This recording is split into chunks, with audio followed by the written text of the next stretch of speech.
Monsieur de Putorac, Oui, bonjour, bonjour monsieur. je vous dérange. Ah Vous bien. vous êtes agriculteur de montagne. Quel type d'agriculture pratiquez-vous? Oui, comme vous le dites, on est à 1200 mètres d'altitude, là, dans le massif du Sancy. Et l'agriculture, c'est un type de montagne, bien sûr, uniquement d'élevage, quoi. Il n'y a aucune autre possibilité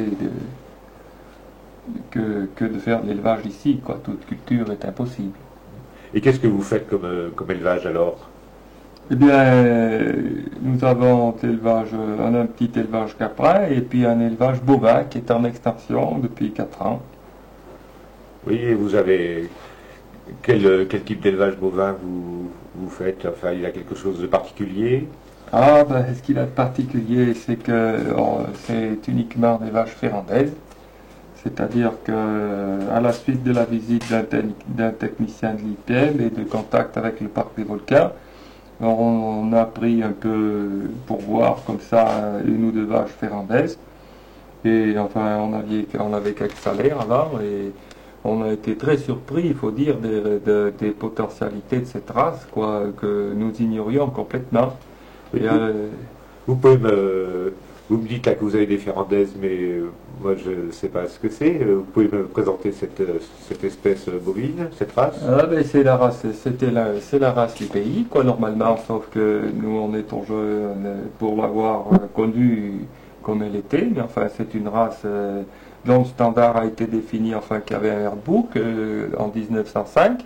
Le standard le standard a été défini en 1899 à Clermont-Ferrand. Alors là, on avait eu plusieurs tenants de différents types de robes, etc. Mais enfin, le standard a été défini et il a été appliqué. Là, vous avez les deux types de robes. Là. La robe poudrée, qui est la vache de droite, c'est un type British White avec les flancs plus ou moins colorés, plus ou moins foncés. Le museau avec le tour du museau rouge ou noir dans la variante noire, le tour des oreilles et le sourcil qui leur donne cet air sévère, là, le sourcil, qui est toujours, et ça c'est un gène dominant, qu'on retrouve toujours, c'est-à-dire sur un barré, les produits de cette vache sont le plus souvent de ce type-là, c'est-à-dire du type poudré. Dans le pays, on dit aussi brégnier, quand le blanc diminue, la robe est les flancs sont plus foncés et à ce moment-là c'est le type brégnier qui est très souvent encore fréquent, qu'on retrouve encore même sur des bêtes croisées. Et derrière nous avons à ce moment-là le type barré, un très bon représentant, c'est une vache qui a presque 20 ans aussi, qui est une petite vache encore pour la race ferrandaise, bien qu'elle soit de taille très raisonnable. Avec, on reconnaît bien 7 étoiles caractéristiques, les 4 membres des 4 extrémités des pattes blanches et une robe à panachure plus ou moins dentelée, à bord plus ou moins net, on disait autrefois dans le standard, mais on est sûr de sa parenté et c'est un très beau type barré qui d'ailleurs on espère pouvoir en tirer des produits pour le stockage génétique. L'étoile de cette vache est réduite à une petite touffe, un petit pinceau de poils blancs entre les cornes, mais elle a les 4 extrémités des pattes blanches, et bien qu'ayant une dominante rouge, on retrouve souvent les signes les plus persistants, même dans les croisements, qui sont le bout de la pointe, le pointe de la queue blanche, et cette petite tache blanche sur le haut de la queue, qu'on appelait les vaches vergeades. Les vergeades, on retrouve encore de nombreuses vergeades. Eh bien, c'est ça, les vergeades, c'est cette tache panachure blanche sur le haut de la queue qui est un signe persistant.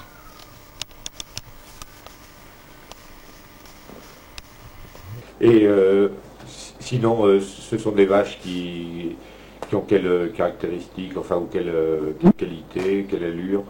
Ah ben il faut croire qu'on n'a pas trouvé beaucoup de qualité puisqu'il n'y en a presque plus, quoi. Alors justement, quoi, ses qualités, ça a été ses défauts, quoi. En réalité, le problème, c'est que aujourd'hui, quoi,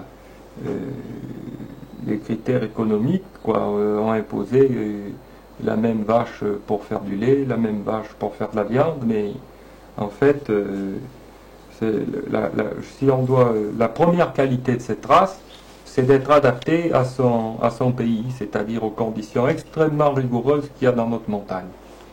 Donc c'est une vache qui a une grande rusticité, qui a une bonne fécondité, qui vèle facilement et qui, je le répète, a des niveaux de production beaucoup plus élevés qu'on croit. Donc si on définit la productivité comme étant la capacité d'avoir le maximum de produits dans la région où on est, avec les conditions climatiques qu'on a, eh bien, je pense que c'est certainement la vache qui a le plus de possibilités, quoi. Oui, mais enfin, quand on se promène par ici, là, dans la région, on voit beaucoup de vaches, enfin d'espèces différentes. J'ai vu des charolais, j'ai vu des Holstein, j'ai vu des Montbéliardes, puis d'autres que je connais pas. Et alors vous avez des Ferrandaises, mais bon, ici c'est quand même la région du Salaire. Pourquoi vous n'en avez pas pris?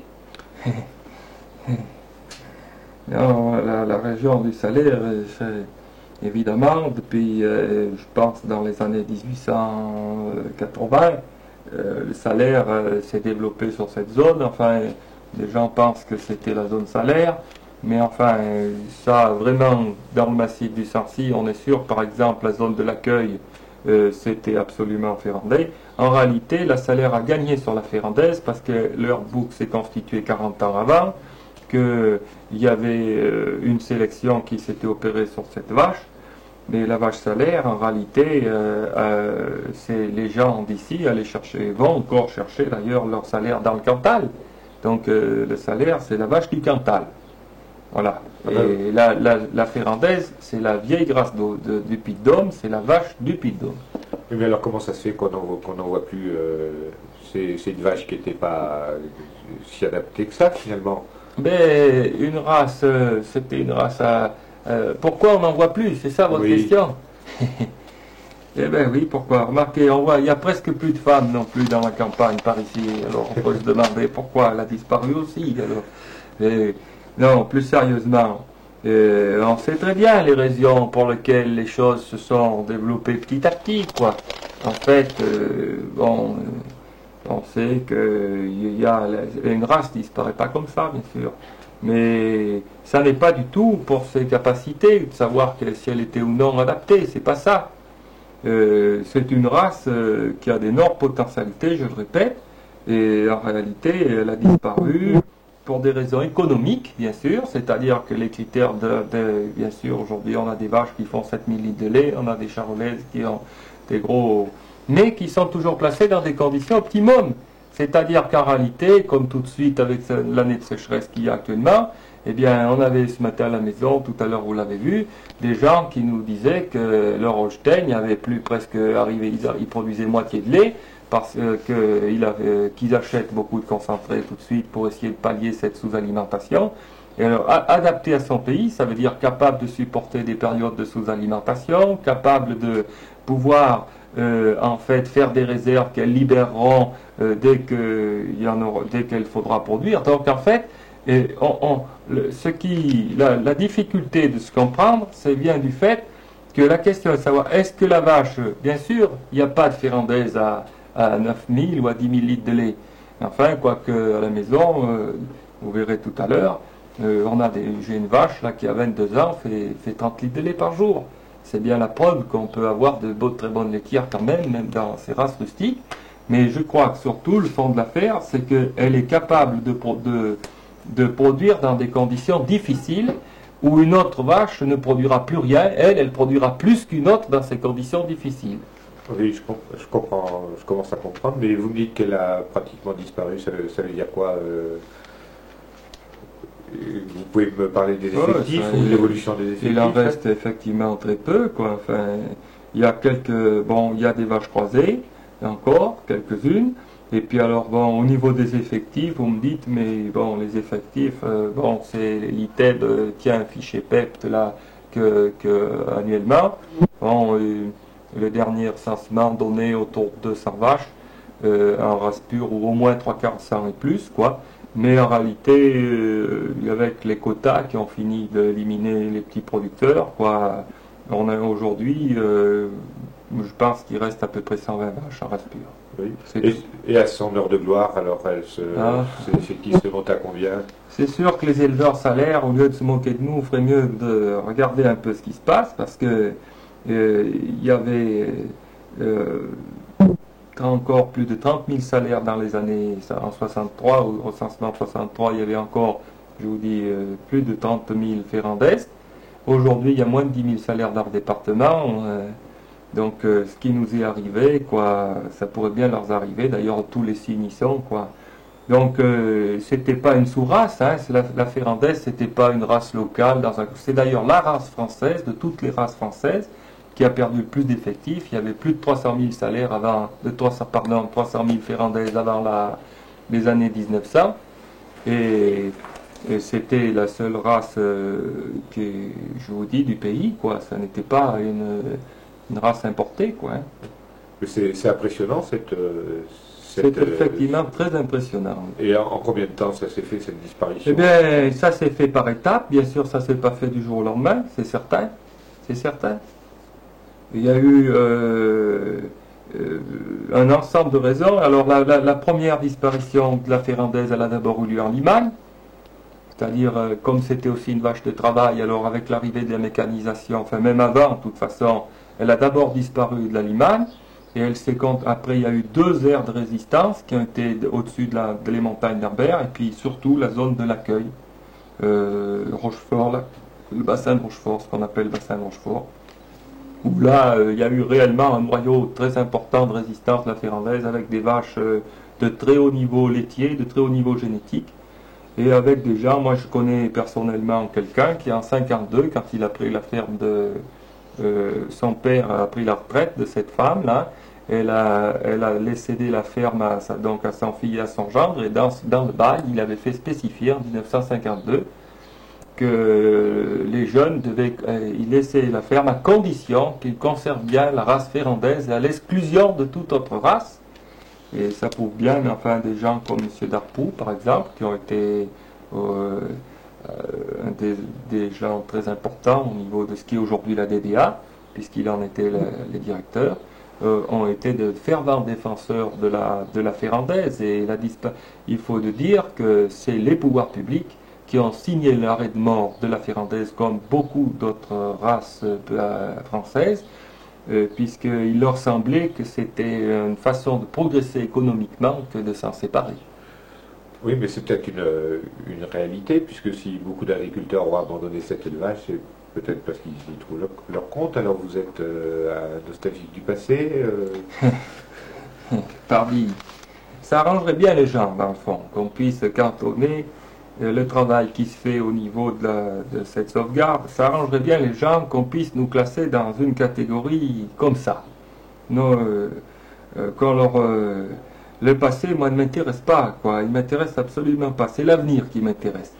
Et si les conditions économiques, effectivement, n'ont pas permis à cette race de se développer, il faut quand même avoir ça. Dans votre question, on a l'impression, quoi, que vous dites, dans le fond, si elle a disparu, c'est bien qu'elle devait disparaître, quoi. Mais ça s'est pas fait du tout comme ça. Si elle a disparu, c'est qu'on a voulu qu'elle disparaisse. Et puis, il y a une chose qu'il faut dire, est-ce qu'on n'a pas toujours, dans l'agriculture aujourd'hui, on n'a pas fait toujours vraiment les comptes. On a fait les comptes comme on voulait les faire, comme ça arrangeait de les faire. Alors, le prix de revient d'un litre de lait de Holstein, qui est fait en montagne, on sait très bien qu'on ne peut pas faire maïs en silage. Chez nous, on sait très bien que c'est ridicule de vouloir copier des systèmes de production dans lesquels nous ne pourrons jamais arriver à les copier de façon du moins compétitive. Donc, il faut faire autre chose. Il faut faire ce que l'on est le mieux placé pour faire.